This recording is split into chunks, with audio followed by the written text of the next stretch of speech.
Erev Tov.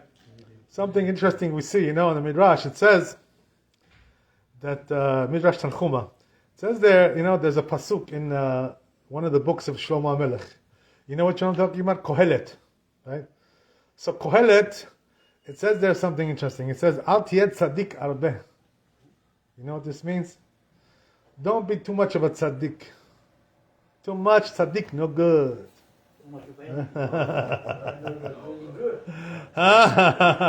So what does this mean? This pasuk is very interesting, right? Don't be too much tzaddik. Is there such a thing like this? Too much tzaddik? Yes. Too much. Well, what does it mean too much?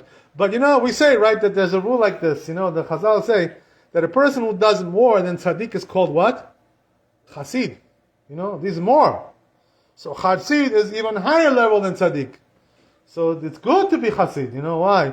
So then why does it say in Kohelet, Al tiyed tzaddik arbe? Don't be too much tzaddik. Why? It's good. I want to be Chasid, no? No good? So what's the answer? What's the answer to the question? So it's not talking about there, being a Chasid. It's not talking about that. It's talking about something else. It's talking about a person, who tries to be, he tries to do acts of kindness, chesed. But the problem is, this chesed is against the Torah. You know what I mean? This is where you're too much tzaddik. Too much. What? So what does that mean? You want to be nice, to people. You want to be kind. You want to be kind. But the problem is, what you're doing, it says in the Torah, don't do this. You understand? Don't do it. So then you're being too much tzaddik. No good. Says Shlomo Melech. So I'll give you two examples, right? You understand what I'm talking about. There's a story about Shaul, right? So what happened? Shmuel HaNavi told to Shaul, he said, you know what, I want you to go now to make a war with Amalek. And kill everybody, wipe them all out. Don't leave nobody alive. That's what he told them, right? So what happened, right? Shaul, he was like, okay. So what did he do? He started to get ready for the war. To mobilize, for the war. So he takes, he starts going there, to where the place of Amalek. Where did they live, Amalek, at that time? They lived in the south of Eretz Israel, the southern part. So he's going, but starts already the Yetzer Hara, to come into his head. Yetzer Hara is coming, So what is the Yetzer Hara telling him? What does the Chazal say? Yetzer Hara is telling him, I don't understand, what does that mean? This Navi, Shmuel HaNavi, he told me to wipe out the whole people. Okay, I understand, the adults, because they're sinners, but the children, why wipe them out? The children, they didn't do any sin. So why wipe out the children? This is not nice to do something like that. To the woman, no? Women, okay, women also do sins, when they grow up. But children, what sin did they do? They don't do nothing. They're innocent, Until the age of bar mitzvah, a child has no sin. He was born in sin, probably. Well, yeah, but he himself, the child, right, is not a sinner until he reaches the age of bar mitzvah. By the way, this also applies to a goy, Also a goy, until he's bar mitzvah, he's not called a sinner. Until he's 13 years old. Same thing.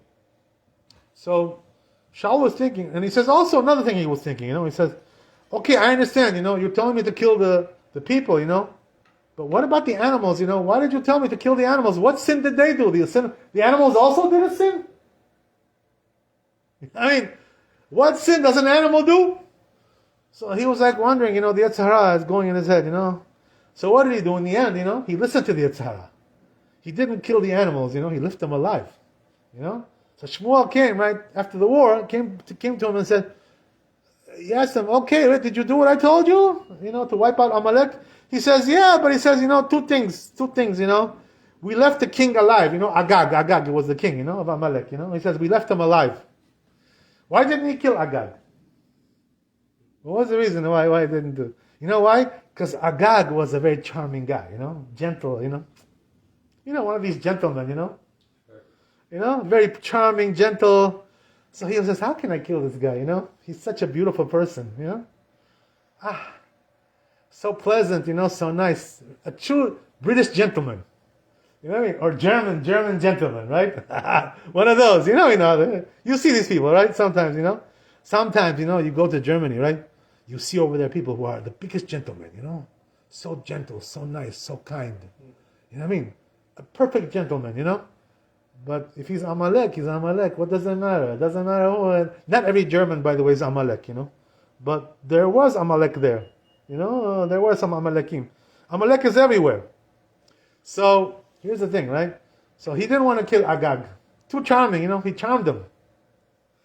The animals he didn't want to kill. Why? Because they told him, the army, the people there, they said, don't kill the animals. What sin did they do, Let's bring them for Korban. We'll bring Korban and we'll eat, We'll have a nice, seudah mitzvah. Right? So they convinced him, to Shaul. They said, no, don't kill the animals. Come on. Don't go too crazy, You fanatic. What are you killing the animals for?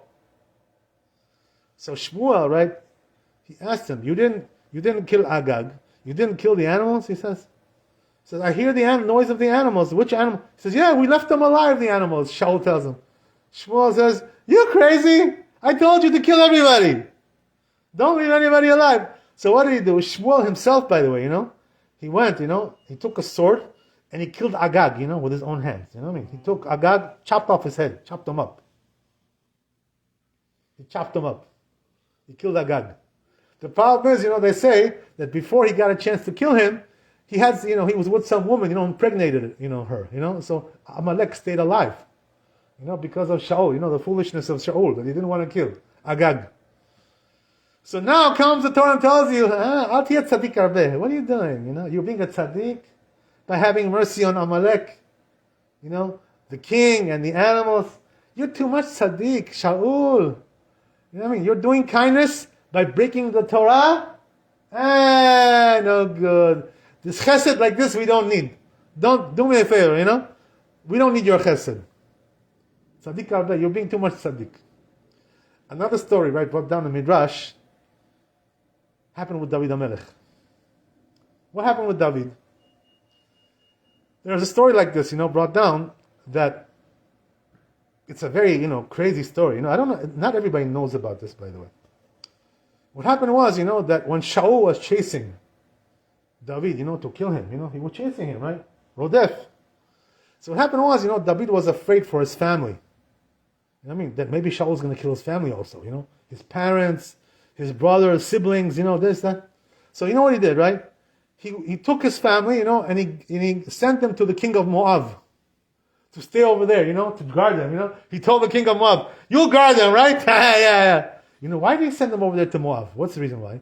Because he was from Moab, David, right? Ruth was the grandmother, came from Moab. So he said, I can trust this guy, I come from Ruth, I'm his relative, so he's gonna guard, So what did he do? King of Moab, right? He killed the whole family. He killed everybody. He sliced everybody up. He didn't leave nobody alive. That's what happened, you cannot trust, you cannot trust people like this. Relative, not relative, doesn't matter. He killed his whole family. They say, that the only ones that were left alive, he took, some of his family, sent them to the king of Ammon. So the king of Ammon, what was his name? You remember his name? Nachash, snake. Right? So king of Ammon, he sent them over there. So king of Ammon, he liked David, He was friendly with David. He was Baal Brit, They had a pact together, good friendship, So the king of Ammon kept those relatives alive. Otherwise, he wouldn't have nothing left, David. Everybody would have been dead. You understand? So David had a hakarat hatov, to Nachash, because he kept his family alive. Otherwise, nobody would be alive. You understand? So what happened was that now, right after David becomes Melech, right? So what happened? Nachash, his friend, right, his buddy, he died. He passed away. Okay. So David, he was like, oh, this poor guy, my friend Nachash, he died. He says, I feel sorry. He says, what I'm gonna do is send my, my emissaries, over there, to be Menachem Avel, to do Avel, to do Menachem Avelut. Why? Because he had a son, What was his name? The son of Nachash? His name was Nachum, right? Nachum is a nice name, mercy, right? Right? Nachash is a bad name, so it's interesting, right? The guy who was called Nachash, he was a good guy.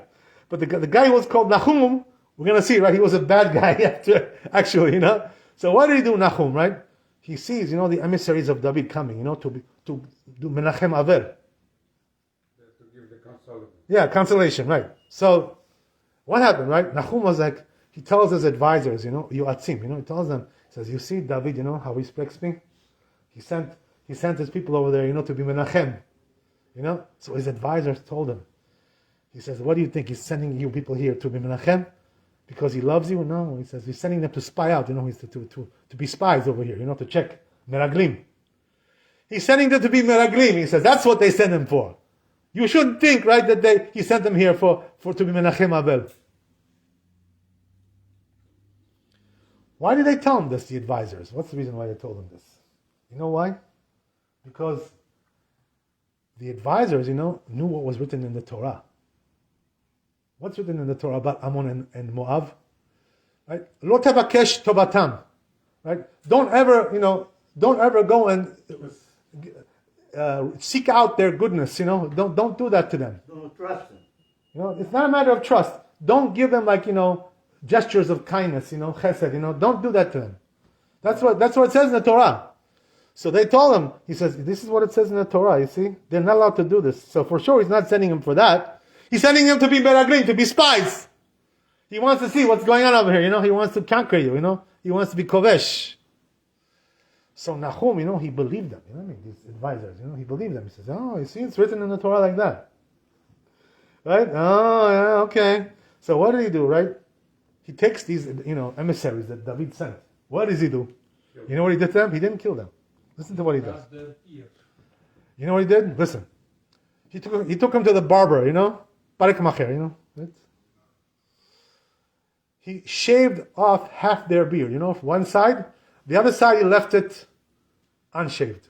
One side shaved, one side unshaved.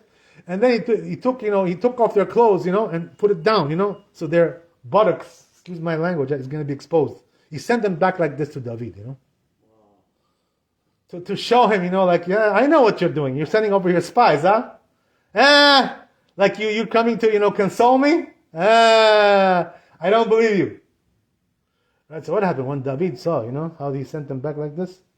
You know what he told them, right? These emissaries. He told them, he says, you cannot stay here like this, it's a disgrace, to the Malchut.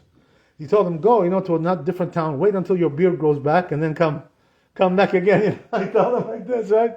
He doesn't want them, it's embarrassing like this. So that's what they did, But you know what happened, right? David, he got so angry with Ammon, right? He went and made war with them.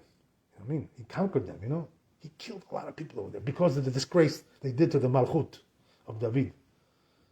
So what happened was that when Ammon saw, right, that David is coming, to conquer them, to wage war with them, they got scared, because David, was Gibor, His whole army was Giborim, So when the Ammon, they saw this, they said, oh my God, they're going to come destroy everything over here. Not going to be nothing left alive. So what did they do? They hired out, right, Aram, they went to Aram, which is their neighbor. Aram was a big country, strong country, Aram, This is where Syria is today, Iraq, Syria, this area. Turkey, this was called Aram in those days. Aram was from? Yeah, he was there, from there, Aram, right, exactly. So, that area and also more, even more. So, what happened was, that they hired out, so Yoav and Avishai, who were the generals of David, they went, and they beat everybody. They killed, They destroyed everybody. A lot of people got killed over there. But says the Midrash, what do you see from here? That David, he forgot this pasuk, Al tiyeh tzadik arbeh. Don't go and console, Ammon and Moab. Because I told you not to do it. I commanded you in the Torah not to do it. And this is what caused all the problems, Because he broke the Torah by sending these emissaries over there to console, right? Nahum, Ben Nachash. So what happened? Because of this, he got disgraced, embarrassed, and then the war happened, They had to fight war against 4 countries, it says, right? Because Aram, there wasn't one country, Aram. There was like 3 countries, that came together. They're all called Aram. You understand? There was 3 countries there. So they all came, and all this war was caused by what? Because Al tiyad tzaddik arbe, don't be more tzaddik than the Torah. Torah tells you not to do this, not to do chesed with these people, not to console them, and send them, good feelings, good gesture. Don't do these kinds of things. Who told you? Al tiyad tzaddik arbe. See, that's the thing, when a person is going to be tzaddik too much, and do things which the Torah doesn't want, and you think, oh, but I'm just being a nice guy. It doesn't matter what nice guy. Hashem told you not to do this. So don't be a nice guy like that. We don't need nice guys like this. You understand? Follow what the Torah says, Whatever the Torah says, do like that. And no more, no more Mr. Nice Guy. ברוך ה' לעולם, אמן ואמן. רבי חנין, כמו שאומר, הצגת הקדוש ברוך הוא לעשות ישראל, לפיכך הכי בא להם תורה ומצוות שנאמר חפש, למען צדקו יגדיל תורה בידי.